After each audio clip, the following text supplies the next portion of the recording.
அஸ்ஸலாமு அலைக்கும் வரஹ்மத்துல்லாஹி வரகாத்துஹு. அன்பிற்குரிய சகோதர சகோதரிகளே, நம்ம தாபி வகையில் அத்துஃபுடைய ஹர்ஃபுகளை பார்த்து வருகிறோம். வா ஊ ஃபா சும்ம அந்த 3 எழுத்தை பார்த்து விட்டோம். அடுத்து நேற்றைய தினம் அவு என்ற எழுத்தை பார்த்தோம். அதுக்கப்புறம் இம்மாங்கிற அந்த சொல்லுடைய ஒரு பகுதியை பார்த்துட்டோம். இந்த இம்மாங்கிற சொல் அத்துஃபுடைய ஹர்ஃபாகவும் வரும். அத்துஃபு இல்லாமல் இன் சொல்கிறோம்ல, இன் வந்தால் போனால், இன் லரப்த நீ அடித்தால், அந்த அர்த்தத்தில் இன் லரப்த சொல்லி இம்மா லரப்தாண்டு மாவை போட்டு சொல்லுவாங்க. அது ஷர்த்து தான். ஷர்த்துனா வந்தால் போனால்னு சொல்கிறோம்ல நிபந்தனை, அதுக்கு தான் இன் போடுவாங்க. அப்போ அந்த இது அத்துஃபுல சேராது. அப்போ அத்துஃபுடைய இம்மாங்கிறது என்ன அப்படின்னு கேட்டால், இந்த அல்லதுன்னு படித்தோம்ல அவு, அந்த அர்த்தத்தில் வரும். அத்துஃபுடைய இம்மா எப்படி வரும்னு கேட்டால் அல்லதுங்கிற அர்த்தத்தை தரும். அப்போ அல்லதுங்கிற அர்த்தத்தில் அது வந்திருக்குதா, அல்லது இன்கிற வந்தால் போனால்ன்ற இந்த ஷர்த்துங்கிறோம்ல, அந்த ஷர்த்துடைய அர்த்தத்தில் வந்திருக்குதா என்று நம்ம குழப்பம் வர தேவையில்லை. ஏன்னு கேட்டால், இந்த இம்மா என்பது அவு என்கிற அர்த்தத்தில் வருமையா இருந்தால், இவனோ அவனோ வந்தான்னு சொல்கிறோம்ல அப்படின்னு சொல்வதாக இருந்தால், அந்த இம்மா ரெண்டுலையும் பயன்படுத்துவாங்க. ரெண்டு சொல்லையும் வரணும். எப்படி வரணும்? லரப்து நான் அடித்தேன், இம்மா ஜைதன் ஒ இம்மா அம்ரன், இங்கே ஒரு இம்மா இங்கே ஒரு இம்மா வரணும். அப்போ அவு போட்டிங்கன்னு சொன்னால் ஒன்றில் அவு போட்டால் போதும். ரெண்டுக்கு அதில் ஒரே அர்த்தம்தான். லரப்து ஜெய்தன், ஜெய்தை அடித்தேன், அவு அம்ரன் அல்லது அம்ர அடித்தேன், அவு ஒரு அவு தான் இருக்குது, அல்லதுன்னு போட்டால் போதும். இந்த அவுங்கிற அர்த்தத்துக்கு இம்மாவை போடுவதாக இருந்தால் இம்மா எதில் வரேன்? இதுலேயும் வரும் அதுலேயும் வரணும். லரப்து நான் அடித்தேன், இம்மா ஜெய்தன் வ இம்மா அம்ரன், அந்த மாதிரி சொல்லிடுவாங்க. இந்த உதாரணம் பாருங்கள். காபல் து நான் சந்தித்தேன், அல் யோம இன்றைய தினம் நான் சந்தித்தேன், இம்மா சாலிஹன் ஒ இம்மா சாயிதன், சாலிகையோ சாயிதையோ சந்தித்தேன். சாலிகையோ ஒருத்தனை தான் சந்திச்சிருக்கிறான். அத்துடைய அர்த்தம் தான், அவுடைய அர்த்தம் தான் வருது. என்ன வித்தியாசம்? இதிலையே நீங்கள் அவு என்று போட்டிங்கன்னு சொன்னால், இந்த முன்னாடி உள்ள சொல்லுக்கு இம்மா போட்டிருக்கோம்ல, அது தேவையில்லை. இங்கே மட்டும் இந்த இம்மாவை அவுண்டாக்கிட்டா போதும். காபல்துல் யௌம சாலிஹன், சாலிஹன் நான் சந்தித்தேன், அவு சாயிதன் அல்லது சாயிதை சந்தித்தேன். அப்போ இம்மாவுக்கு அவுக்கு என்ன வித்தியாசம் என்று கேட்டால், அவு என்பது முதல் வார்த்தையில் வராது, அடுத்து வர்ற எல்லா வார்த்தையிலையும் வரும். 10 வார்த்தையை போட்டிங்கன்னா முதல் வார்த்தையை விட்டு 9 வார்த்தைக்கு தான் வரும். லரப்து ஜெய்தன், அவு பக்ரன், அவு அம்ரன், எல்லாத்துலேயும் அவு வரும். முதல் வார்த்தை வருது பாருங்கள், அதுக்கு வராது. லரப்து ஜெய்தன் அதில் வந்துடும். இம்மா போட்டிங்கன்னு சொன்னால் முதல் வார்த்தைக்கும் அது வரணும். லரப்து இம்மா ஜெய்தன் ஒ இம்மா சைதன் ஒ இம்மா பக்ரன் ஒ இம்மா ஹாலிதன். அப்போ ஒன்றுக்கு மேற்பட்ட தடவை தொடர்ச்சியாக பயன்படுத்தப்பட்டால் நீங்கள் வழங்கி கொள்ளணும், இது அவுங்கிற அர்த்தம். ஒரு தடவை மட்டும் அதில் பயன்படுத்தப்பட்டிருந்தால் நீங்கள் வழங்கி கொள்ளணும், இது இன்கிற அர்த்தம். அது அத்துப்படை ஹர்ஃபு ஆகாது. அத்துப்படை ஹர்ஃபுன்னு அது போய் சொல்லக்கூடாது. எதுக்கு? இம்மா யுன்சி என்னக்க, உன்னை மறக்கடிக்க செய்தால், அப்படி அர்த்தம் செய்யணுமே தவிர இதுவோ அதுவோன்னு சொல்வதற்கு அந்த அர்த்தம் கொடுக்கக்கூடாது. அது அத்துப்படை ஹர்ஃபில் வராது. சரியா? அதே மாதிரி ஜெய்துன், ஜெய்து என்பவன் இம்மா அலா ஹக்கின், ஹக்கின் மீது இருக்கலாம், ஒ இம்மா அலா பாத்திலின் அல்லது பாத்திலின் மீது இருக்கலாம். ஹக்குனா சத்தியம், பாத்தில் என்றால் அசத்தியம். அப்போ ஜெய்து என்பவன் சத்தியத்தில் இருக்கலாம் அல்லது அசத்தியத்தில் இருக்கலாம். ஒரு 2 இம்மா வந்திருக்கு, நம்ம ஒரு அல்லது போட்டால் போதும். அரபிக்கு தான் 2 இம்மா போடுவாங்க. நீங்கள் தமிழில் அர்த்தம் செய்யும் பொழுது என்ன செய்யலாம்? ஒரு இம்மாங்கிறதுக்கு அர்த்தம் செஞ்சுட்டா போதும், ஒரு அல்லது போட்டால் போதும். அப்போ எப்படி அர்த்தம் செய்யணும்? ஜெய்துன், ஜெய்து என்பவன் இம்மா விட்டுற வேண்டியது. இம்மா அலா ஹக்கின், ஹக்கின் மீதோ, இம்மா அலா பாத்திலின், பாத்திலின் மீதோ இருக்கலாம். ஒன்று நேர்வழியில் இருப்பான், இல்லாட்டி அசத்தியத்தில் இருப்பான். ரெண்டுலையும் சேர்ந்து இருக்க முடியாது, 2இல் 1 இருப்பான். இந்த மாதிரி சொல்கிறோம். இதுதான் அத்துப்படை இம்மாங்கிறது. அத்துப்படை இம்மாண்டா என்ன இருக்கணுது? ஒரு வாக்கியத்திலே 2 வரணும், தொடர்ச்சியாக வரணும். அதை வச்சு நம்ம என்ன செஞ்சுக்கலாம்? கண்டுபிடிச்சிக்கலாம். இது இன் ப்ளஸ் மா, அந்த இம்மா கிடையாது. இம்மாண்டே ஒரு தனி சொல்லு அப்படின்னு விளங்கிக்கிறணும். குரானில் கூட அது மாதிரி வரும் பாருங்களேன். குரானில் கூட 2 வரும், சில இடத்துல வரும். இந்த வசனத்தை பாருங்கள். அதாவது 906 இம்மா யு அதிபுகும் அல்லாஹ் வந்து அவர்களை தண்டிப்பான். ஓ இம்மா யதூபு அலைஹிம், அல்லது அவங்கள மன்னிப்பான். இம்மா யு அதிபுகும், முதல் இம்மாவுக்கு அர்த்தம் செய்யாமல் விட்டுருங்க. ஒரு அவுடைய அர்த்தம் செஞ்சால் போதும். இம்மா யு அதிபுகும், அவன் தண்டிப்பான். ஓ இம்மா யதூபு அலைஹிம், அல்லது அவர்களை மன்னிப்பான். இந்த ரெண்டாவது இம்மாவுக்கு மட்டும் அர்த்தம் செய்யுங்க, தமிழுக்கு அப்போ சரியாக வந்துடும். இம்மா யு அதிபுகும், அவர்களை முதல் இம்மாவுக்கு அர்த்தம் செய்யாமல் விட்டுருங்க. ரெண்டு அல்லது அர்த்தம் செய்யக்கூடாது. ரெண்டு இம்மாவுக்கும் சேர்த்து ஒரு அல்லது தான் அர்த்தம். இம்மான்னு ரெண்டு வந்திருக்குத, அந்த ரெண்டு இம்மாவுக்கும் சேர்த்து என்ன அர்த்தம்? ஒரு அல்லதுன்னு அர்த்தம். அவு போட்டோம்னு சொன்னால் ஒரு அவு தான் இதில் போடுவோம். இந்த இடத்துல இம்மாவை எடுத்துப்பட்டு யு அதிபுகும் அவு யதூபு அலைஹிம், அவர்களை தண்டிப்பான் அல்லது அவர்களை மன்னிப்பான் அப்படின்னு சொல்வதாக இருந்தால் ஒரு அவு தான் வருது. அப்போ அவு என்பது ஒரு தடவை சொன்னால் போதும். அதே அர்த்தத்தை தருவதற்கு இம்மாவை பயன்படுத்தினீங்கன்னு சொன்னால் அதில் ரெண்டு தடவை பயன்படுத்தணும்.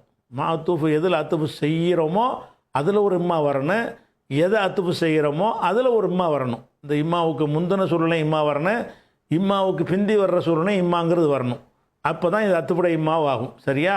அது இங்கே ஏராபுக்கு ஒரு வேலை இல்லை, அதுங்களா அத்துப்பு செஞ்சுருக்கமே தவிர ஏராபில் அத்துப்புன்னு காட்டுறது தான். எதையும் காப்பி பண்ண எத்தூப்புங்கிறது அப்படி எந்த ஒரு ஏராபும் அங்கே இல்லை, காப்பி பண்ணி வைக்கிறது இருக்குது. அப்போ இம்மா யு அதிபுகும், ஒரு சாராரை பற்றி எல்லாம் சொல்கிறான். இன்னொரு சாரார் இருக்கிறார்கள், அந்த சாராரை வந்து அல்லாஹ் வந்து என்ன செய்யலாம்? யு அதிபுகும், அவர்களை தண்டிப்பான். ஓ இம்மா யதூபு அலைஹிம், அல்லது அவர்களை மன்னிப்பான். அப்போ எங்கெல்லாம் ரெண்டு இம்மா வருதோ நீங்கள் ஒரு இம்மாவை காலி பண்ணிவிட்டு ஒரு அல்லதுங்கிற அர்த்தம் கொடுங்க. ரெண்டாவது சொல்லலை, முதல் சொல்ல கொடுக்காதீங்க. யு அதிபுகும், அவர்களை தண்டிப்பான். ஓ இம்மா யதூபு அலைஹிம், அல்லது அவர்களை மன்னிப்பான். 900 இதான் இம்மாவோட ரெண்டு வந்தோன்னு விளங்கிக்கிறோம். இது அத்துப்பட இம்மான்னு விளங்கிக்கிறோம். அதே மாதிரி வந்து இந்த மூசா நபிகிட்ட சொல்கிறாங்க பாருங்க. மூசா நபி வந்து போட்டி நடக்குது. யாருக்கு? அந்த மந்திரவாதிகள்னு சொல்கிறாங்க இல்லையா, அந்த சூனியக்காரனுவா, சூனியக்காரங்களுக்கு அவனுக்கு போட்டி வைக்கிறான், ஃபிரௌன் வைக்கிறான். சபையெல்லாம் கூடிட்டாங்க. கூடினவுடனே அவங்க கேட்குறாங்க, காலு அந்த சூனியக்காரர்கள் கேட்குறார்கள், யா மூசா, மூசாவே இம்மா அன் துல்கிய, நீ போடு. ஓ இம்மா அன்னக்கூன நகுனுல் முல்கீன், அல்லது நாங்கள் போடுறோம். வித்தையை வந்து நீ போடுறியா நான் போடுறியான்னு கேட்குறதுக்கு என்ன செய்கிறாங்க? அப்போ ரெண்டு இம்மா வருதுல்ல, ரெண்டு இம்மா வந்துச்சுன்னு சொன்னால் அல்லதுன்னு ஒரு அர்த்தம் செஞ்சால் போதும். இம்மா அன் துல்கிய, நீ போடு. ஓ இம்மா அன்ன கூன நகுனுல் முல்கீன், அல்லது நாங்கள் போடுறோம், நாங்கள் போடுவர்களாகிறோம் என்று கேட்குறாங்க. அப்போ இதில் இந்த இங்கேயும் அமல் செய்கிறதுக்கு ஒரு வேலை இல்லை. ஏன்னா இம்மாவுக்கு பிறகு முன்னாடி அத்துப்பு செஞ்சு கொண்டு வர்றதுக்கு இந்த காலு யாமூசாங்கிறது வந்துடும். வந்தாலும் இந்த சொல்லில் ஏதாவது ஏராபுல மாற்றம் வருமானா வராது. ஏன்னா இதுலேயும் அன்னு வந்து நெசவு செஞ்சிருச்சு, இதுலேயும் அந்த அன்னை போட்டுட்டாங்க, அன்ன கூணண்டு. அதனால் அந்த சொல்ல அமல் செஞ்சிருச்சு. ஆனால் அது அத்துப்படை ஹர்ஃபுன்னு காட்டுவதற்கு இதை உதாரணம் காட்டுறோம். அமலில் எதையும் முந்தின சொல்லுடைய ஏராபு எதையும் காப்பி பண்ணிட்டு வரல. இப்போ துல்க்கு ஏன்ற நெசவு செஞ்சுருக்குறோம். துல்கியோவுக்கு நெசப்பு வந்து அந்த அன் வந்த காரணத்தினால செஞ்சுருக்குறோம். இந்த சொல்லில் அன்ன கூணன் கூண உள்ள நெசப்பு செஞ்சு இந்த அன் இருக்குது. அத்துப்புனால எதை மீட்டி கொண்டு வந்து நம்ம செய்யலை. அந்த அத்துப்புங்கிறதுனால அமல் இல்லாட்டா கூட அந்த அர்த்தம் இருக்குங்கிறதுக்காக இந்த உதாரணம் காட்டுறோம், எடுத்து காட்டுறோம். சரியா? இந்த மாதிரி உள்ளதுக்கு என்ன செய்கிறது? இம்மாண்டு ஒரு எழுத்து இருக்குது. அதுக்கு அடுத்தது வந்து அப்போ அவ்வு இம்மா ரெண்டுக்கு என்னது? ஒரே அர்த்தம் தான். இந்த இம்மாவுக்கு வேறு மாதிரி மதரசாக்கள் எப்படி செய்வாங்கன்னா இப்படி அர்த்தம் செய்வாங்க. அவ்வளோ அப்படி ஏன்னா அது தெரியாமல் விட்டோன்னு நினச்சிடக்கூடாது. அப்படி தான் எப்படி செய்வாங்கன்னா, ஜெய்து என்பவன் இம்மா அலா ஹக்கின், ஒன்று ஹக்கின் மீது இருப்பான். ஓ இம்மா அலா பாத்திலின், மற்றொன்று. இப்படி ரெண்டுன்னு சொல்லுவாங்க. அப்படி தேவையில்லை. அது ஒரு கூடுதல் எக்ஸ்ட்ரா வார்த்தைகள் வேஸ்ட்டாக போகும். அதே கருத்து வரணுமா இருந்தால் அப்படி செய்யாமல் அவனுடைய அர்த்தத்தை கொடுத்துருங்க பேசாமல். அதே கருத்து வந்துடும். ஜெய்து என்பவன் இம்மா அலா ஹக்கின் மீது இருப்பான். ஓ இம்மா அலா பாத்திலின், அல்லது பாத்திலில் இருப்பான். ஹக்கு என்ற சத்தியத்தில் இருப்பான், பாத்தில் என்ற அசத்தியத்தில் இருப்பான்ங்கிறோம்ல. இப்படி சொல்கிறது ஒன்று. இம்மாங்கிறது ஒரு அத்துப்படையாது. எந்த இடத்துல அந்த மாதிரி அமல் செய்ய வேண்டிய இடம் வருதோ இந்த இடத்துல கூட அமல் செய்கிறதுக்கு ஒன்றுமே இல்லை. இம்மா அலா ஹக்குங்கிறோம். ஹக்குக்கு ஏன் ஜரு செஞ்சோம்? அலாங்கிறத இருக்குது, ஜரு செஞ்சிட்டோம். அந்த பாத்திலுக்கு ஏன் ஜரு செஞ்சோம்? இந்த அலா இருக்குது. அத்துஃபுனால் நம்ம செய்யலை. இங்கே அத்துஃபுனால் எந்த ஒரு மாற்றமும் ஏற்படாத அளவுக்கு அதுலேயே ஆமில் இருக்கிறது அலாங்கிறது. ஆனால் இந்த உதாரணத்தில் பாருங்கள், இந்த இடத்துல இம்மா வந்து அத்துடைய அர்பா வந்து அத்துஃபுனால் ஏராபு மாறுது. எப்படி வருது? காபல் தூ நான் சந்தித்தேன், அல்யோம இன்றைய தினம், அது ஒரு மஃபூலு. இன்றைய தினம்ங்கிறது நாளை குறிக்குதுல, மஃபூல் ஃபீஹி, இன்று நான் சந்தித்தேன். இம்மா சாலிஹன், சாலிகை சந்தித்த மஃபூலு. சாலிகை ஏன் நசப் செஞ்சோம்? காபல்து என்பதனுடைய மஃபூலு, சந்தித்தது யாரை சந்திக்கிறோம்? சாலிகை. சரி, ஓ இம்மா சயீதன், சயீதுக்கு ஏன் நசப் செஞ்சோம்? அல்லது சயீதுங்கிறோம்ல, சயீதுக்கு நசப் செய்ய ஒன்றுமே இல்லை. எதனால் நசப் செஞ்சோன்னு கேட்டால் சாலிகையில் உள்ள நெசப்பை காப்பி பண்ணிக்கிட்டோம். ஏன் காப்பி பண்ணால் அதில் அத்துஃபு, இம்மா சாலிகன் இம்மா சாயிதன். இப்படி எந்த இடத்துல ஏராபு எடுத்து காப்பி பண்ண வேண்டி வருகிறதோ அந்த இடத்துல ஏராபு தாபியாக இருக்குன்னு வச்சுக்கிறோங்க. அப்படி இல்லாத இடத்துல அல்லதுங்கிற அர்த்தம் கொடுத்துட்டு போயிட்டுருக்கணும். இந்த இதிலலாம் அத்துஃபு செய்கிற இந்த உதாரணத்தில் எந்த அமலும் செய்ய வேண்டியதில்லை பாருங்களேன். இந்த இடத்துல இம்மா வந்ததுனால தான் சாயிதன் நசபு வந்திருக்குது. சரியா? இந்த இடத்துல இந்த ஹக்குண்டு ஜர்ரு வந்துச்சே, அதுக்கு இம்மாவா காரணம் இல்லை, அலாங்கிறது காரணம். அலாங்கிற ஜருடைய எழுத்து தான் ஹக்கு என்பதில் ஜர்ரு செஞ்சுருக்குது. அப்போ பாத்திலுக்கு நம்ம ஜர்ரு செஞ்சோமே, இந்த இம்மா வந்ததுனாலயா? இல்லை, இதுலேயும் அந்த அலாங்கிறது இருக்குது. அப்போ பாத்திலில் ஜர்ரு செஞ்சதுக்கு அலா இருக்கிறதுனால அதனுடைய ஆமில் அதில் வந்துட்டதுனால இங்கே அத்துஃபுலேருந்து எந்த ஒரு ஏராபும் வரல. ஆனால் இந்த அல்லதுங்கிற மீனிங்க்கு இது உதாரணம். மீனிங் எப்படி? இம்மா அலா ஹக்கின், ஜெயிது சத்தியத்தில் இருப்பான், ஒய் இம்மா அலா பாத்திலின், அல்லது பாத்திலில் இருப்பான். அந்த மீனிங் மட்டும் அதில் செய்யணுமே தவிர அத்துப்பு வந்துருச்சுங்கிறதுக்காக வேண்டி ஒரு ஏராப்பு கொடுத்து ஆகணுமாண்டா தேவையில்லை. அதுலேயே அந்த ஆமில் ஒட்டிக்கிட்டு இருந்துச்சுன்னு சொன்னால் இம்மா எந்த ஒரு வேலையும் செய்யாது. இந்த பாத்திலுக்கு அலா ஜர்ரு செஞ்சிட்டதுனால அங்கேருந்து காப்பி பண்ணி கொண்டாந்து வைக்க தேவையில்லை. இது ஒரு வித்தியாசத்தை செய்யணும், விளங்கி கொள்ளணும். அடுத்து இப்போ என்னென்ன பார்த்துருக்குறோம்? ஃபா ஒன்று, சும்மா ஒன்று, வாவு ஒன்று பார்த்தோமா. அதுக்கப்புறம் என்ன பார்த்தோம்? அவுங்கிறது ஒன்று பார்த்தோம், இம்மாங்கிறது ஒன்று பார்த்துட்டோம். 5 பார்த்துட்டோம். 6வது இந்த அத்துஃபுடைய எழுத்தில் அம் என்ற ஒரு வார்த்தை இருக்கிறது. அம் என்கிற வார்த்தைக்கு என்ன அர்த்தம்னு சொன்னால் இந்த அல்லதுங்கிற அர்த்தம் தான். இப்போ அவுக்கு பார்த்தோம்ல, அவு என்பதற்கு என்ன போட்டோம்? அல்லதுன்னு அர்த்தம் கொடுத்தோம். அல்லதுன்னு அர்த்தம் கொடுத்த மாதிரி தான் அம் என்பதற்கும் என்ன செய்யணும்? அந்த அல்லதுங்கிற அர்த்தம் தான் கொடுக்கணும். ஆனால் அந்த அம் என்பது எப்படிலாம் வரும்னு கேட்டால் பல இடத்துல பல மாதிரி இடத்துல வரும்.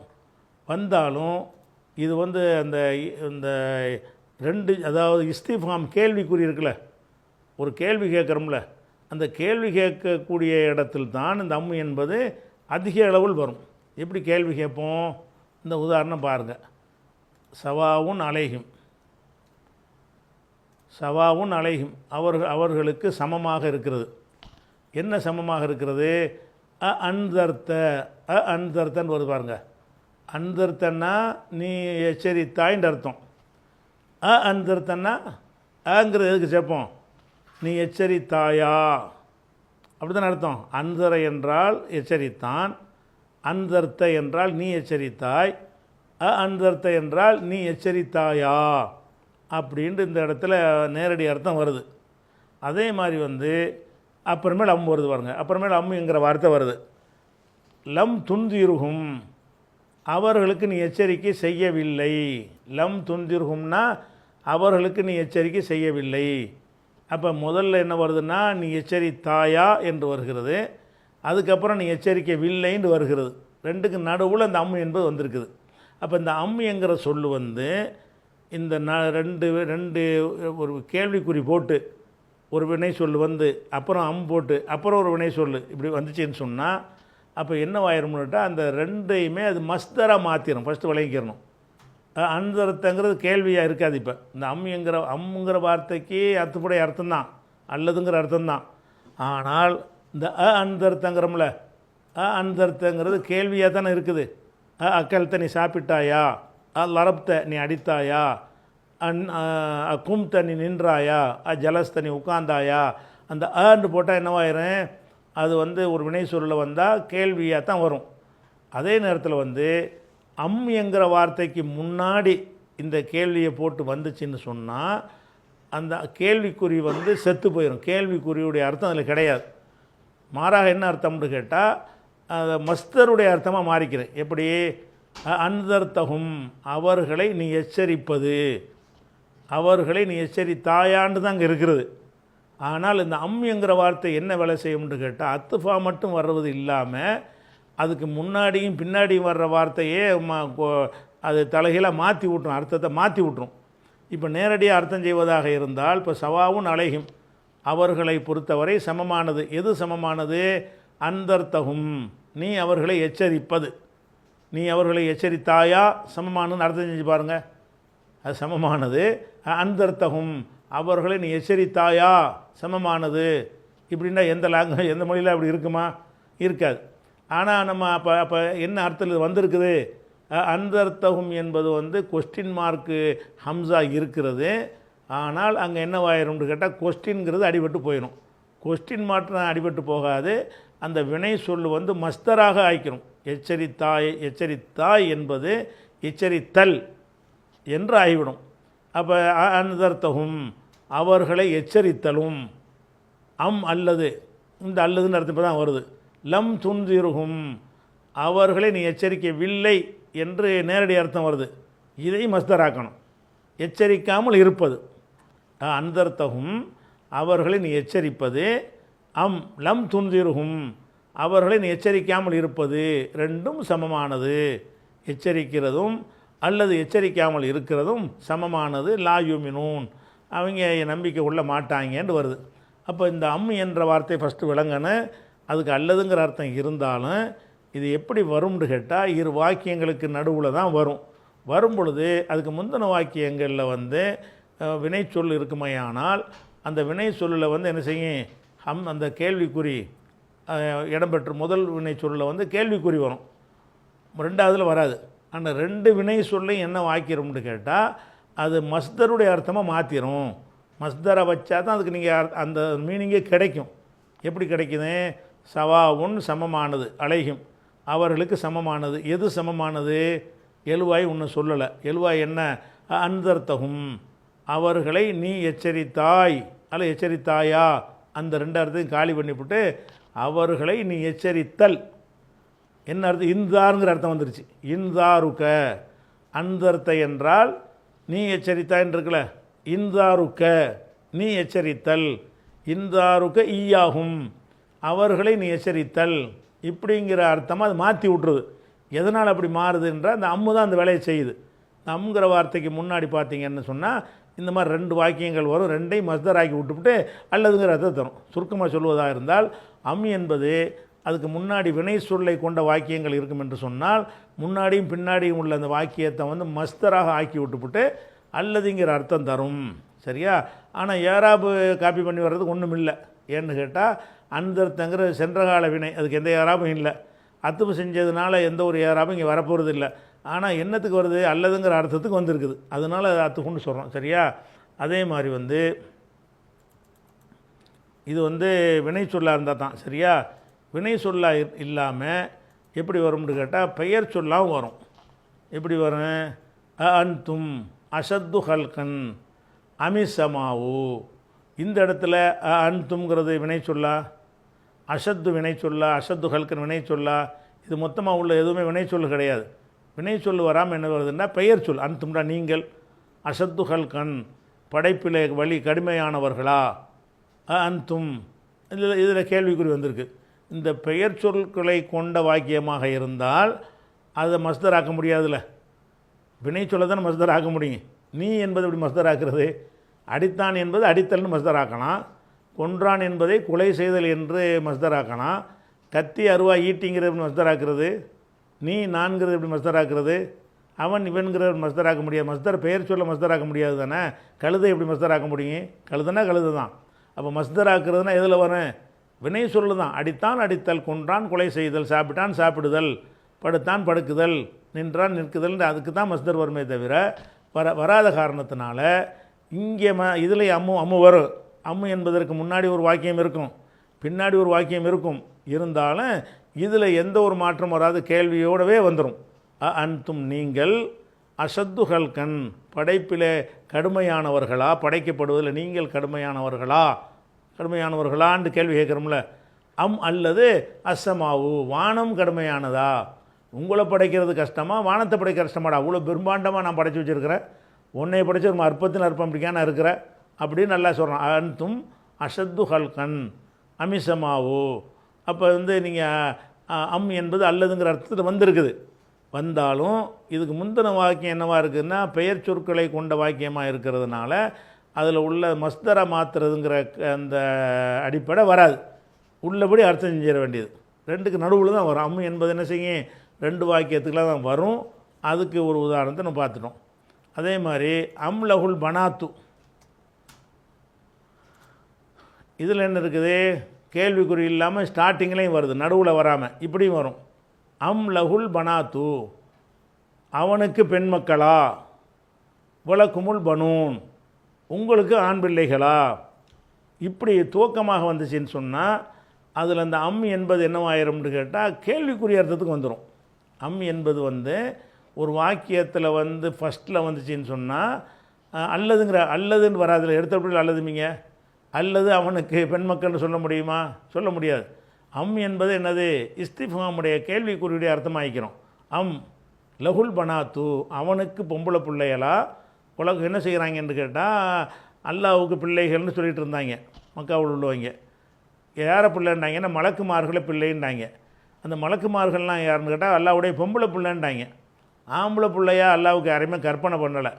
அதை இடுத்துரைக்கிற மாதிரி கேட்குறான். அம் லஹுல் பனாத்து, அவனுக்கு மட்டும் பெண் மக்களா, உலக்குமுல் பனூன், உங்களுக்கு மட்டும் ஆம்பளை பிள்ளைகளா, உங்களுக்கு மட்டும் ஆம்பளை பிள்ளையா வேணுங்கிறீங்க, அல்லாவுக்கு என்ன செய்கிறீங்க, இருக்கிற பிள்ளையெல்லாம் பொம்பளை பிள்ளை ஆக்குறீங்கன்னா கிண்டலாக கேட்குறான். அல்ல அல்லாவுக்கு பொம்பளை பிள்ளையும் தேவையில்லை, ஆம்பளை பிள்ளையும் தேவையில்லை, ரெண்டு பிள்ளையும் தேவையில்லாட்டாலும் அவங்களுடைய அந்த தன்மையை இடித்துரைப்பதற்காக வேண்டி எல்லாம் இப்படி கேட்குறான். அப்போ இந்த அம் என்பது என்ன வரும்னு கேட்டால் கேள்விக்குறியாகவும் வந்துடும். இது அத்துப்புல வராது.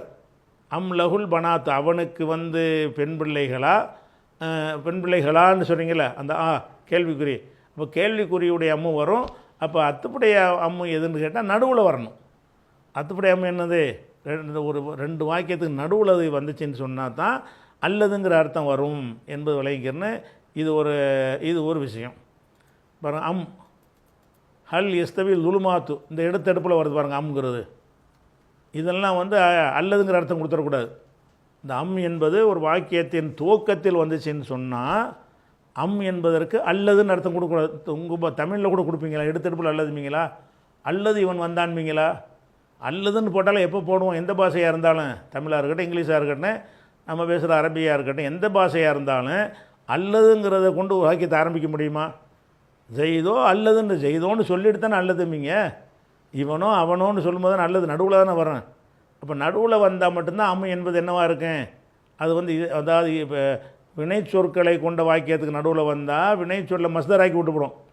அதே நேரத்தில் அல்லதுங்கிற அர்த்தம் தந்துடும்.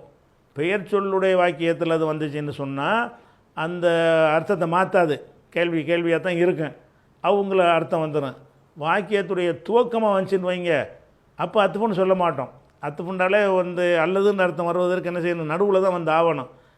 இந்த அம்மு என்ன இல்லை, இது இஸ்திஃபாமுடைய அம்மு தானே தவிர, இஸ்திஃபாம்னா கொஸ்டின் மார்க்கு, கேள்விக்குறிக்குரிய அம் என்பது தானே தவிர அத்துப்புடைய அம்மு இல்லை.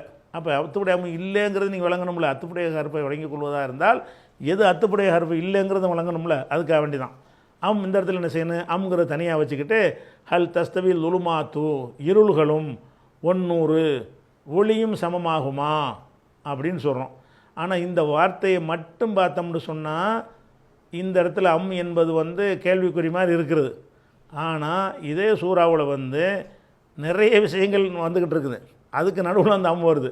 இதுவும் அதுவும் சமமா, அதுவும் இதுவும் சமமான்னு நல்லா என்ன செய்வான், இறந்தவர்களும் உயிரோடு உள்ளவர்களும் சமமாவார்களா அப்படின்னு வரிசையாக நிறைய விஷயத்துக்கு வெப்பமும் குளிர்ச்சியும் சமமாகுமா அப்படின்னு கேட்டு வரும்போது நடுவில் வந்துடுதுல. அப்படி வந்தால் அல்லது ஆயிரும். இந்த இடத்துல அம் என்பது வந்து இந்த வசனத்தை மட்டும் வச்சு பார்த்தீங்கன்னு சொன்னால் தான் கேள்விக்குறி மாதிரி தெரியும். ஆனால் இந்த வசனத்துக்கு முன்னாடியும் பின்னாடியும் என்ன செய்யுது, எல்லாமே அம் போட்டு நிறைய விஷயங்கள் வருது. நிறைய விஷயங்கள் வரும்போது இந்த அம் நடுவில் தான் மாட்டிக்கிறது. அதுவும் இதுவும் சமமாகுமா அல்லது இதுவும் அதுவும் சமமாகுமான்ட்டு 2-3 விஷயத்தை தான் எல்லாம் கேட்குறான். அதனால இந்த அம் என்பது இந்த அம் வந்து அத்துப்பு தான், கேள்விக்குறி கிடையாது. ஏன் கிடையாதுங்கிறோம்னா கேள்விக்குறி இந்த ஹல்ங்கிற வார்த்தை வேறு இருக்குது.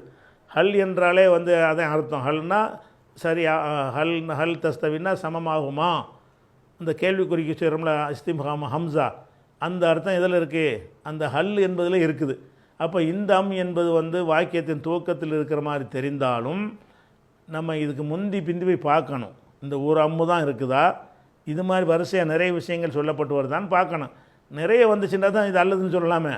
முதல்ல ஒன்று சொல்லிட்டதுனால இருளும் ஒளியும் சமமாகுமான்னு கேட்குறதுக்கு முன்னாடி குளிரும் வெப்பமும் சரியாகுமான்னு கேட்டுவிட்டு அல்லதுன்னு சொன்னால் இப்போ அல்லது சொல்லலாம்ல, சொல்லலாம். இந்த இடத்துல அம்மு என்பது அல்லதுன்னு சொல்லலாம். ஏன்னு கேட்டால் இதுக்கு முன்னாடியும் பின்னாடியும் இதே ஸ்டைலில் நிறைய விஷயங்கள் தொடர்ச்சியாக சொல்லப்படுகிறது அப்படின்னு இல்லைங்க. சுருக்கமாக சொன்னால் என்னன்னு கேட்டால் அம்மு என்பது கேள்விக்குறியாக வரும் துவக்கத்தில் வந்தால், நடுவில் வந்தால் அது அல்லதுங்கிற அர்த்தத்தை தரும்.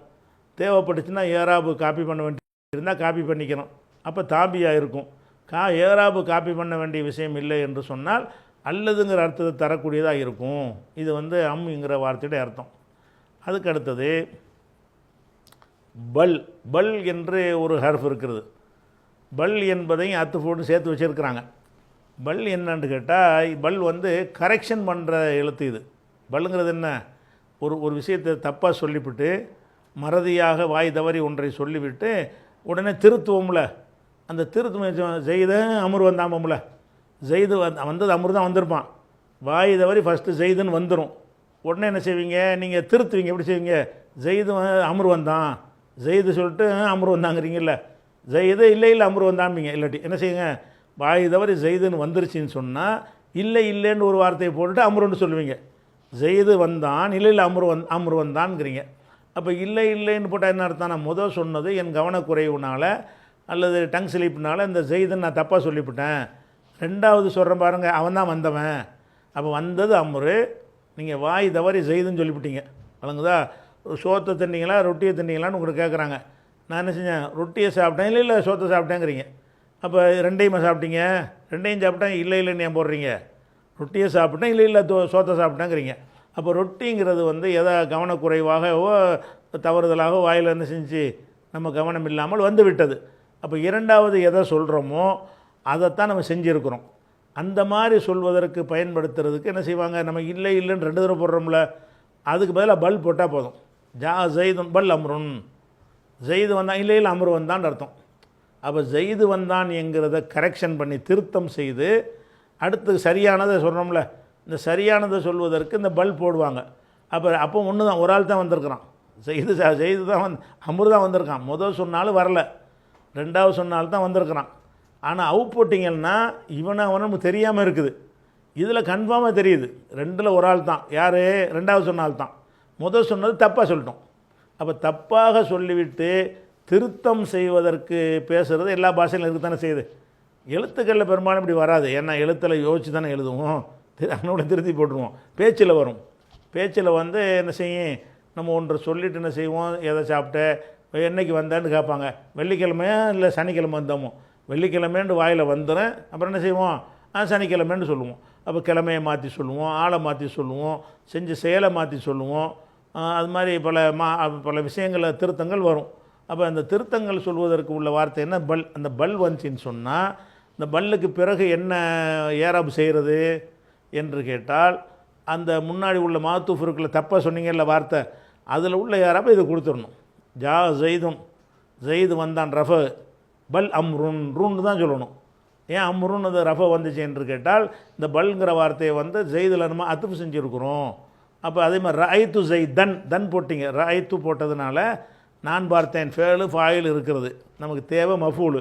ரஐத்து ஜெய்தன் மஃபூல் என்ற அடிப்படையில் ஜெய்துக்கு நசப்பு செஞ்சுட்டு பல் அம்ரன், இல்லை அம்ரத்தான் பார்த்தேன், அதுக்கு நசப்பு செஞ்சிடணும். அது ஜெய்துக்கு ரஃபு செஞ்சிங்கன்னா அம்ருக்கு ரஃபு செய்யுங்க. ஜெய்துன்னு உதாரணத்துக்கு தான். உள்ள சொல்லுக்கு நீங்கள் ரஃபு செஞ்சிங்கன்னா பிந்தி வர்ற சொல்லுக்கு ரஃபு செய்யுங்க. உள்ள சொல்லுக்கு நீங்கள் நசப்பு செஞ்சீங்கன்னு சொன்னால் பிந்தி உள்ளதுக்கு என்ன செய்யுங்க, நசப்பு செஞ்சுக்கிறங்க. ஏன்னு கேட்டால் இது அத்துஃபுங்கிற வகையில் வந்துடும். அதுக்கு உதாரணம் போட்டு காட்டுங்கிறேன். காம முகமதுன், காம முகமதுன், முகமது நின்றார். பல் அலியுன், இல்லை இல்லை அலி தான் நின்றார். இப்போ இந்த சொல்லுக்கு என்ன அர்த்தம், நின்றது அலி தான். இவன் வாய் தவறி முகமது முதல் சொல்லிவிட்டான். காம முகமதுன், முகமது நின்றான். பல் அலியுன், இல்லை இல்லை இல்லை இல்லை இல்லை இல்லைன்னு சொல்கிறோம்ல, மாறாக அலி நின்றான். அப்போ அந்த அர்த்தம் தான். பல் காம அலியுன், அலி தான் நின்றார். முகமது நிற்கலை, நான் தப்பாக சொல்லிட்டேன், இவ்வளோ அர்த்தம் அடங்கியிருக்கு. காம முகமதுன்னு பல் அலியுன்னு போட்டால் என்ன செய்யுது, திருத்திக்கிட்டோன்னு அர்த்தம்.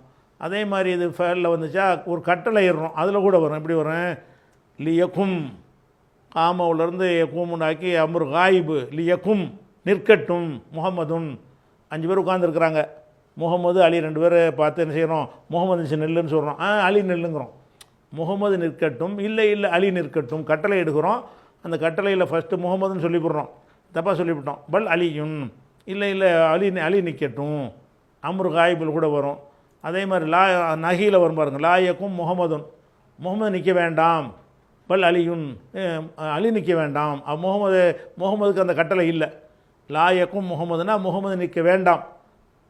பல் அலியுன், இல்லை அலி தான் நிற்க வேண்டாம், முகமதுக்கு நான் ஒன்றும் சொல்லலைன்னு அர்த்தமாயிருது. அப்போ இந்த மாதிரி பல்லுங்கிற வார்த்தை என்ன செய்யணும்னு கேட்டால் அது வரும். எல்லாத்திலும் நஃபியில் கூட வரும். உதாரணமாக மா காம முகமதுன், முகமது நிற்கலை. பல் அலியுன், இல்லை அலி தான் நிற்கலை. யார் நிற்கலையே அவன் அலி தான், முகமது கிடையாது. இந்த மாதிரி வரக்கூடியதுக்கு தான் பல்ங்கிறது. இதுவும் அத்துப்புடைய ஹர்ஃபு. இதில் முன்னாடி உள்ள சொல்ல உள்ள யாராபு இதுக்கு வந்து விடுகிறது. தாபி என்கிற அடிப்படையில் வருகிறது அத்துப்புடைய ஹர்ஃபில். இது ஒரு விஷயம். சரியா? மீதி உள்ள அத்துப்புடைய ஹர்ஃபு என்ன செய்வோம் நம்ம இன்ஷா அல்லாஹ் நாளைக்கு பார்க்கலாம்.